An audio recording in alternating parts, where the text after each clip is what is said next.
Hi Malayali കിച്ചണിലേക്ക് ഒരിക്കൽ കൂടി സ്വാഗതം. ഇന്ന് നമ്മൾ ഒരു ക്യാരറ്റ് ഹൽവ ഇടുന്നതാണ്.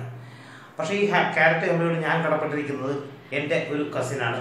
കാരണം എൻ്റെ ഒരു കസിൻ്റെ വീട്ടിലേക്ക് ഞാൻ അത്യാവശ്യമായിട്ട് പോകേണ്ടി വന്നതുകൊണ്ട്, അപ്പോൾ ഇങ്ങനത്തെ ചാനൽ എനിക്കുണ്ടെന്ന് അറിഞ്ഞുകൊണ്ട് അവൾ ക്യാരറ്റ് ഹൽവ എടുത്തു. ഞാൻ ആ വീഡിയോ എടുത്ത് അത് ഇവിടെ കൊണ്ടുവന്ന് ഞാൻ ക്ലിയറാക്കി ഇടുന്ന ഒരു ഇത് ഇടുന്നുണ്ട്.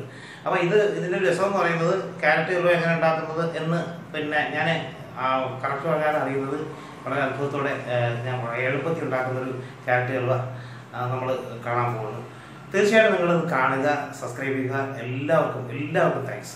പോളം വരുന്ന ക്യാരറ്റ് എടുത്തിട്ടുണ്ട്. അത് ഞാൻ നല്ലവണ്ണം ഗ്രേറ്റ് ചെയ്തിട്ടാണ് എടുത്തിട്ടുള്ളത്. പിന്നെ 1 കപ്പ് ഷുഗർ, അതേപോലെ കുറച്ച് ഏലക്കായി.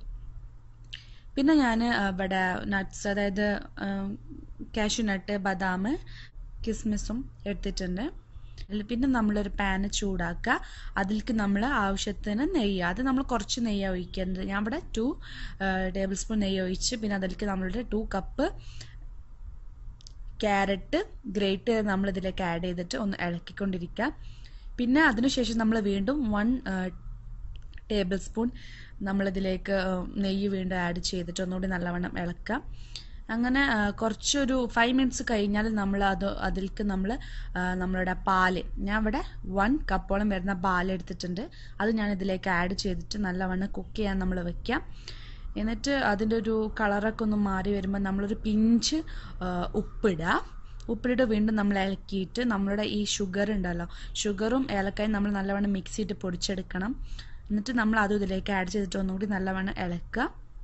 അങ്ങനെ ഇളക്കി ഇതിലത്തെ പാലൊക്കെ വറ്റി വരുമ്പോൾ നമ്മൾ ഇതിലേക്ക് 1 ടേബിൾ സ്പൂൺ മൈദപ്പൊടി, അല്ലെങ്കിൽ നമുക്ക് ഗോതമ്പ് പൊടി ആയാലും മതി, വെള്ളത്തിൽ നമ്മൾ നല്ലോണം ഡിസോൾവ് ആക്കിയിട്ട് നമ്മൾ ഈ ഹൽവയിലേക്ക് നേരെ ആഡ് ചെയ്യണം.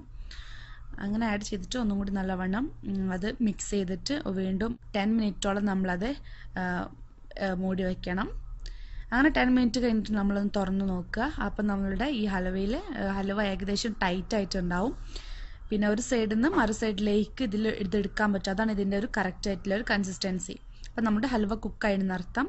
ഇനി നമ്മളൊരു ബൗളിൽ കുറച്ച് ഗീ നമ്മൾ തടവിയിട്ട് നമ്മൾ ഈ ഹൽവ അതിലേക്ക് നമ്മൾ ആഡ് ചെയ്യണം.